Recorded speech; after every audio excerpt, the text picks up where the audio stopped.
Hey everyone, how's it going? Recently, I've returned to Cold War to finish grinding weapon levels and camos on weapons that I didn't max out when I got Dark Aether last August, and I realized that when I made my Dark Aether video, I never mentioned my major problems with the way weapon leveling and the camo grind works in Cold War Zombies. And since it looks like Cold War will be receiving some new weapons over the course of the next year, I imagine many of you watching will soon share my frustration with these systems. So in case you didn't know, Cold War doesn't distribute weapon XP evenly. You would think that killing a zombie would net you the same amount of weapon XP every single time, but that isn't the case. You get significantly less XP playing solo than you do in co-op, and the less players you have in your game, the less XP you'll get per kill. You also get way less XP as the rounds progress. Once you get past round 10 and start getting the option to exfil, the amount of XP per kill diminishes significantly. So if you play the game most people do by getting to around 30 or 35 in a solo game and attempting an exfil, then you're getting way less XP per minute than you should be owed, which is extremely frustrating. It's simply no fun to only play until round 10, and if you're ranking up something weak like any of the 4 snipers or a grenade launcher, then it's going to take forever to do anything. I don't understand why Treyarch decided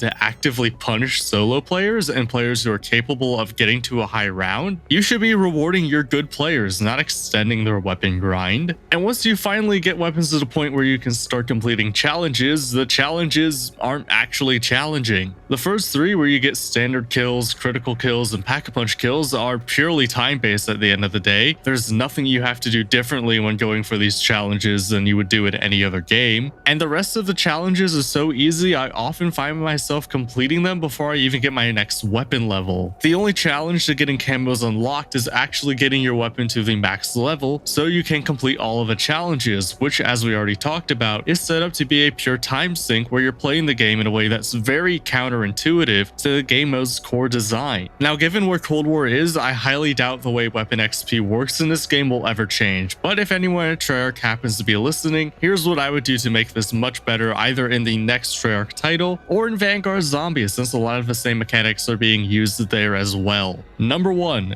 do not alter weapon XP based on the number of players or the round. It should be the same amount of weapon XP per kill every single time. Alternatively, the weapon XP should increase as the rounds progress, since the game is actively getting harder, but since players should be getting stronger as the rounds progress, and the difficulty more or less stays the same after round 55, I can understand why it would stay the same throughout an entire game. Ultimately, the grind shouldn't slow down as the rounds progress, especially so early on in the game. And the second change I would make is to make the challenges force you to learn how to use the weapon. None of the challenges do anything to force you to understand how to best use the weapon you're leveling. I look at a game like Black Ops 2's multiplayer and think those challenges are a great platform for future games. They'd have you get kills with a maximum amount of attachments and no perks, and then another with no attachments at all. They'd have a challenge for getting a 5 kill streak to promote survivability. For weapon classes like shotguns and LMGs, there'd be close quarter kill challenges because that's where those weapons are best, and for weapon classes like snipers, you had one-shot kill challenges to promote better accuracy. All of the weapon challenges informed you on how to use the weapon most effectively, and by the time you got all the camos, you understood the weapon inside and out. With Cold War, you just bash your head against the wall until you get the max level. Anyway, that's my thoughts on Cold War's weapon grind. Short video this week, but I've been really busy with some personal stuff that I can hopefully share with you guys relatively soon. Of course, let me know what you guys think in the comments below. Thanks for watching, like the video if you made it this far, subscribe to the channel if you want to see more,